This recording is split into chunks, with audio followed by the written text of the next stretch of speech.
My name is Daniel Walker, and for 7 years I thought being a good husband meant carrying the weight no one else wanted to carry. I worked 12-hour days. Sometimes 14. I missed birthdays, skipped vacations, ate gas station sandwiches for dinner, and told myself it was all worth it because I was building a life for my wife, Melissa. But the truth was worse than that. I wasn't just building a life for my wife.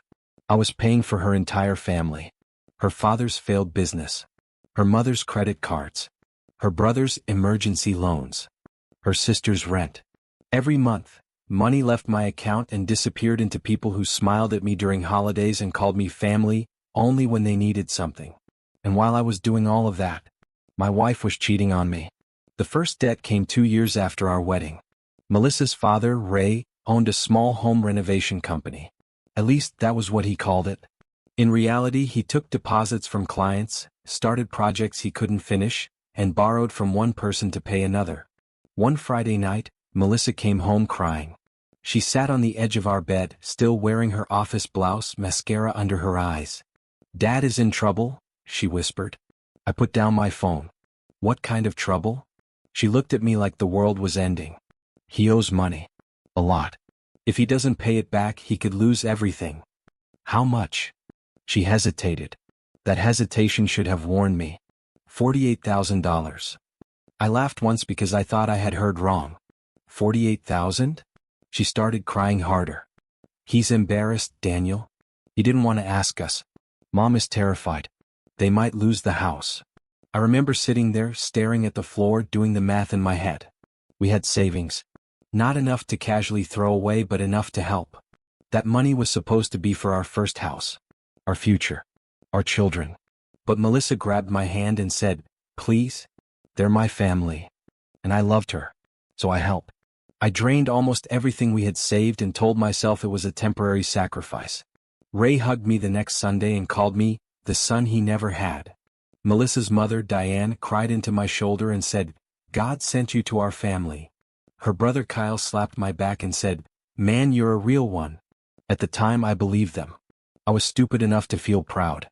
6 months later, Diane needed help with medical bills. Then Kyle needed help because he had fallen behind on payments. Then Melissa's younger sister, Amber, needed rent money because her boyfriend had left. Each time Melissa came to me with the same sad eyes. "Their family, Daniel." And each time I said yes. I worked overtime until my hands shook when I held a coffee cup. I sold my motorcycle. I stopped buying new clothes. I stopped seeing my friends because every free hour became another chance to earn money. Melissa, meanwhile, started changing. Not all at once. That would have been easier to notice. At first, she just became distant. She stopped asking about my day. She stopped waiting up for me when I came home late. She stopped sitting beside me on the couch. Then came the phone. Always face down. Always in her hand. Always taken with her when she left the room. I noticed, but I ignored it. Because when a man is exhausted, he doesn't always want the truth. Sometimes he just wants 5 quiet minutes where his life still makes sense. One night, I came home at 10:30 p.m. The house was dark except for the kitchen light. Melissa was sitting at the counter with a glass of wine, smiling at her phone. Not a normal smile. Not the kind of smile she gave me anymore. This was soft. Warm. Alive. The second she saw me, the smile vanished. "You're home early," she said. Early. I had been gone since 6:15 that morning. "Yeah," I said, putting my lunch bag down. Machine broke at the site. They sent us home. She locked her phone. I looked at it. She noticed. "What?" she asked. "Nothing. You're acting weird." I almost laughed. "I just walked in." She stood up, took her wine, and walked past me. "I'm tired. I'm going to bed." That was the first night I slept beside her and felt like there was a locked door between us. A month later, Kyle asked for $10,000. He came to our house on a Saturday morning wearing sunglasses indoors and smelling like cheap cologne. I was fixing the garbage disposal under the sink when I heard him talking to Melissa in the living room. "I swear this is the last time," he said. Melissa whispered something I couldn't hear. Then Kyle said, "Just ask Daniel. He always says yes." I froze. Not because of the money. Because of how casually he said it. Like I wasn't a person. Like I was a machine they could press whenever they needed cash. I slid out from under the sink and walked into the living room. Kyle's face changed when he saw me. "Oh hey man. What's the money for?" I asked. He rubbed the back of his neck. "Just some stuff. Bills. You know." "No. I don't know." Melissa gave me a warning look. "Daniel?" I turned to her. "What bills?" Kyle chuckled nervously. "Come on bro, don't make it weird." I said, "I'm not your brother." The room went silent. Melissa looked shocked, like I had slapped him. Kyle stood up, offended. "Wow. After everything we've been through?" I stared at him. Everything we had been through? I had been through it. He had borrowed through it. That day, for the first time, I said no. Kyle stormed out. Melissa didn't speak to me for the rest of the afternoon. That night, she stood in the bedroom doorway with her arms crossed. "You humiliated him." I looked up from my laptop. "He asked for $10,000 with no explanation. He's struggling. So am I." She rolled her eyes. "That hurt more than I expected." "You don't know what struggling is," she said. I closed the laptop slowly. "I work every day to pay debts that aren't mine. They're my family. And I'm your husband." She looked away. For a second I thought I had reached her. Then she said, "Maybe if you weren't always so bitter, people would appreciate you more." That sentence stayed with me. I carried it to work the next morning. I carried it while pouring concrete in the rain. I carried it while checking my bank account during lunch and realizing we had less money than I thought. Because Melissa had transferred another $3,000 to her mother. Without telling me. When I confronted her, she said Diane needed it urgently. For what? She didn't say. "And you sent it anyway?" "She's my mother." I asked to see the messages. Melissa's face changed. "Why?" "Because we're married and that was our money." She stared at me like I had become a stranger. "You don't trust me?" I wanted to say yes. I wanted to say, "No, Melissa, I don't trust you anymore." But I didn't. I was still trying to save a marriage that had already been abandoned by one person. So I said, "I'm tired." She softened immediately. That was one of Melissa's gifts. She knew exactly when to stop pushing. She walked over, put her arms around my neck and kissed my cheek. "I know," she whispered. "Just a little longer. Things will get better." I believed her. Because I needed to. 3 weeks later, I found the first receipt. It was in her coat pocket. A hotel lounge.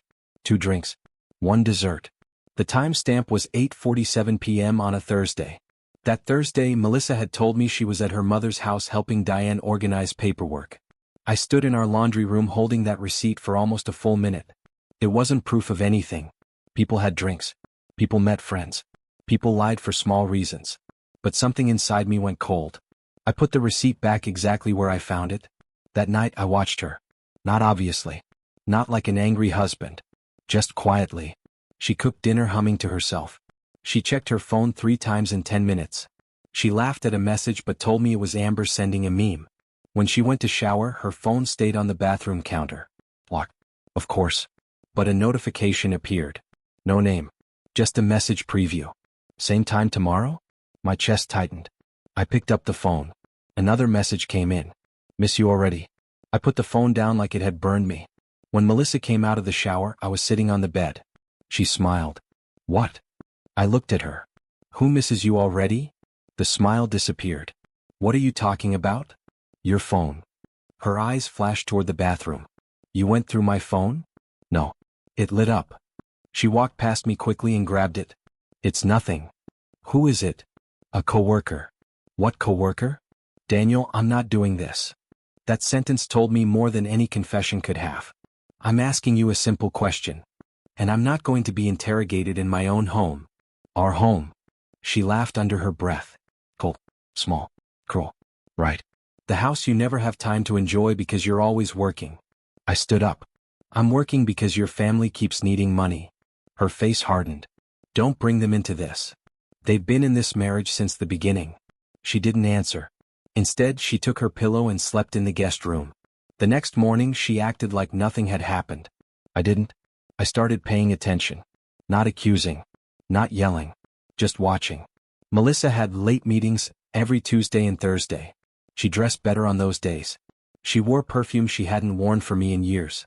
She started going to the gym, but her gym bag never smelled like workout clothes. Then one evening, Ray called me. I was in my truck outside a hardware supply store, eating dinner from a paper bag. "Daniel," he said, voice heavy. "I hate asking you this." I closed my eyes. How much? He went quiet.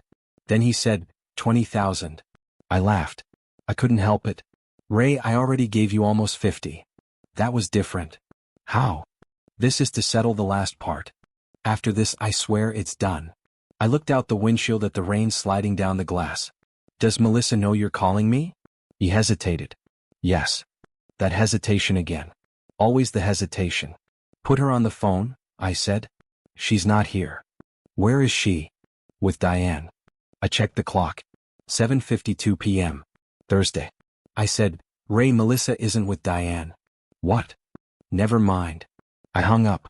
Then I did something I should have done months earlier. I opened our shared bank account and checked every transfer from the past year. There were the payments I knew about. Diane. Kyle. Ember. But there were also cash withdrawals. Large ones. 500 here. 800 there. Always on Tuesdays and Thursdays. Always near the same part of town. Then I checked Melissa's credit card statement. Most of it looked normal. Groceries. Yes. Clothes. Then I saw the hotel. Not the lounge. The actual hotel. 3 charges across 2 months. All on Thursdays. All while I was working overtime to help her family. I didn't scream. I didn't punch a wall. I didn't call her. Something colder happened. The part of me that had been begging for love finally sat down and shut up. The part of me that counted numbers, solved problems, and survived pressure took over. I drove home. Melissa wasn't there. The house was quiet. I walked into our bedroom and opened her closet. On the top shelf, behind a box of winter scarves, was a small black gift bag. Inside was a bracelet. Not cheap. Not something Melissa would buy for herself, especially not while telling me her family was drowning. There was a card too. No name. Just one sentence. You deserve to be taken care of for once. I stared at those words until they blurred. Taken care of? While I was destroying myself taking care of everyone. I put everything back. Then I sat at the kitchen table and waited. Melissa came home at 11:18 p.m. She froze when she saw me. You scared me, she said. Where were you? My mom's. I nodded. How is Diane? She blinked. Fine. That's strange. What? I called your dad earlier. Her face went pale for half a second. Only half a second. But I saw it. He said you weren't there. She recovered fast. I went out after. With Amber. Where? Why are you doing this? Where, Melissa? She dropped her purse on the counter. I am exhausted, Daniel. I don't need this. I stood up. No. You don't get to be exhausted. Her mouth opened. I continued calm. I'm the one working overtime. I'm the one paying your father's debts. Your mother's bills. Your brother's mistakes. Your sister's rent. I'm the one who sold my motorcycle. I'm the one who delayed buying a house. I'm the one who believed every story you brought home with tears in your eyes. She stared at me. For the first time in years, Melissa looked afraid. Not guilty. Afraid. Because I wasn't yelling. I was finally seeing. She crossed her arms. You're being paranoid. That was the moment I knew she would never confess unless I forced the truth into the light. So I nodded. Maybe. She frowned. That's it. That's it. I walked past her toward the bedroom. She followed me. What does that mean? It means I'm done arguing tonight. She watched me carefully. Daniel? I turned around. Yes. Her expression softened. The same old trick. The sad eyes. The wounded voice. I know things have been hard. But I love you. A month earlier those words would have broken me. That night they sounded like a receipt printed from a machine. I said, I know. Then I went to bed. But I didn't sleep. At 2:14 a.m., while Melissa breathed softly beside me, I stared at the ceiling and made a decision. I wasn't going to confront her without proof. I wasn't going to warn her. I wasn't going to beg. And I definitely wasn't going to keep paying her family's debts while she laughed behind my back. The next morning I called my bank and opened a new account in my name only. Then I changed where my paycheck went. After that I called an attorney. Her name was Rachel Adams, and she specialized in divorce and financial fraud. When I told her the situation, she didn't interrupt once. Not when I mentioned the family debts. Not when I mentioned the hidden transfers. Not when I mentioned the hotel charges. When I finished, she said one sentence. Daniel, before you confront anyone, you need to understand something. What? She paused. If marital money was used under false pretenses, and if there's more going on than infidelity, this may not just be a divorce. I sat up straighter. What do you mean? I mean, you may have been financially manipulated by the entire family. The entire family. I felt something heavy settle in my stomach. Rachel told me to gather documents quietly. Bank records, messages, receipts, transfer history, anything connected to the debts. So I did. For 2 weeks, I became invisible. I smiled when Melissa lied. I nodded when Diane called asking if we could help with just one more thing. I let Ray talk about responsibility and family loyalty. I watched Kyle walk into my house and eat food I paid for while barely looking me in the eye. And every night after Melissa went to sleep, I copied records, downloaded statements, saved screenshots, built a folder. By the end of the second week, I had proof of almost everything, except the affair. That changed on a Tuesday. Melissa said she had a late meeting. I said, okay. Drive safe. She kissed my cheek. Barely. Then she left wearing the blue dress she used to wear on our anniversaries. I waited 10 minutes. Then I followed her. Not close. Not reckless. Just far enough. She didn't drive to her office. She didn't drive to her mother's. She drove to a restaurant downtown. A nice one. The kind of place I had stopped taking her because every spare dollar went to her family. I parked across the street. Through the window I saw her. She was sitting at a table near the back. Smiling. Laughing. Touching the hand of the man across from her. I couldn't see his face clearly at first. Then he turned. And my hands tightened around the steering wheel. It wasn't a coworker. It wasn't a stranger. It was Evan Cole.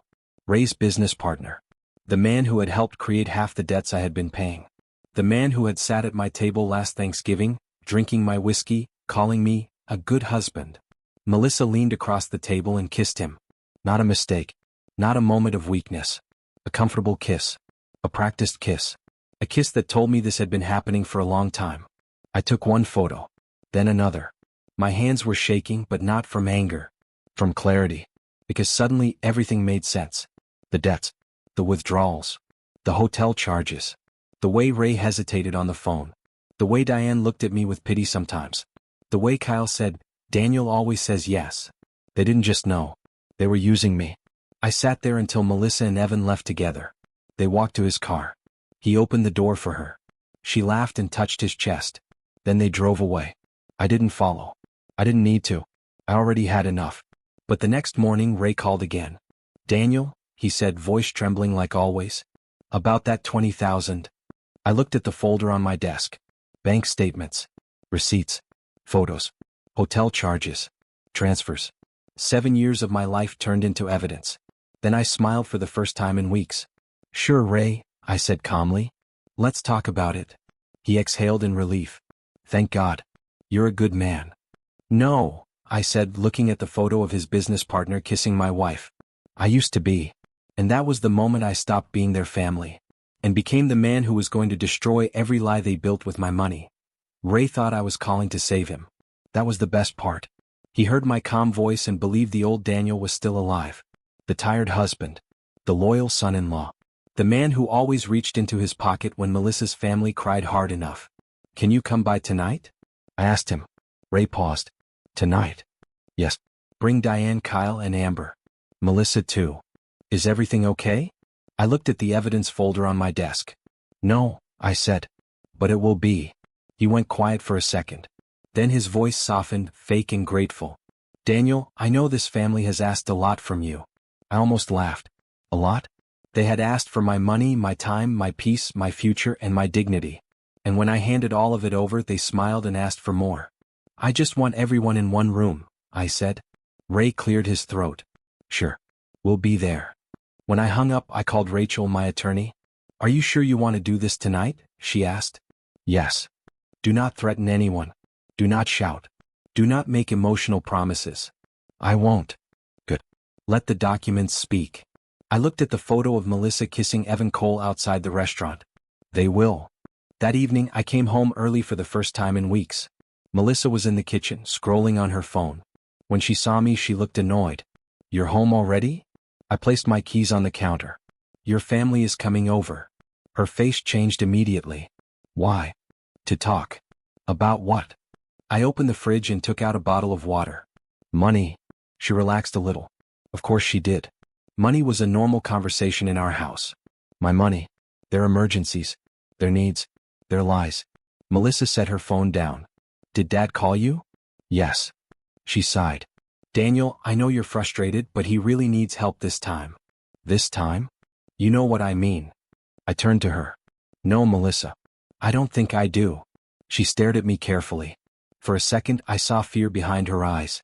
Then she covered it with irritation. Please don't embarrass me in front of my family. I smiled slightly. That depends on what you call embarrassing. At 7:05 p.m. Ray and Diane arrived. Diane hugged me like she hadn't helped bleed me dry for years. My sweet boy, she said. I didn't hug her back. Kyle came in behind them, wearing the same smug expression he always wore when he thought someone else was about to solve his problems.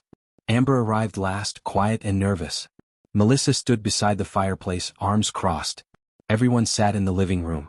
The same living room where I had once celebrated birthdays, holidays, and anniversaries with people who treated me like a wallet with a heartbeat. Ray leaned forward. Daniel, before we start, I just want to say we appreciate everything you've done. No, I said. He blinked. Excuse me? You don't appreciate it. The room went silent. Melissa snapped, Daniel. I raised one hand. I'm going to talk now. Everyone else is going to listen. Kyle laughed under his breath. Man, what is this? I looked at him. Your last free meal. His smile disappeared. I reached down and picked up the black folder from the coffee table. Ray's eyes followed it. Diane shifted in her seat. Melissa went very still. I opened the folder and pulled out the first stack of papers. 7 years, I said.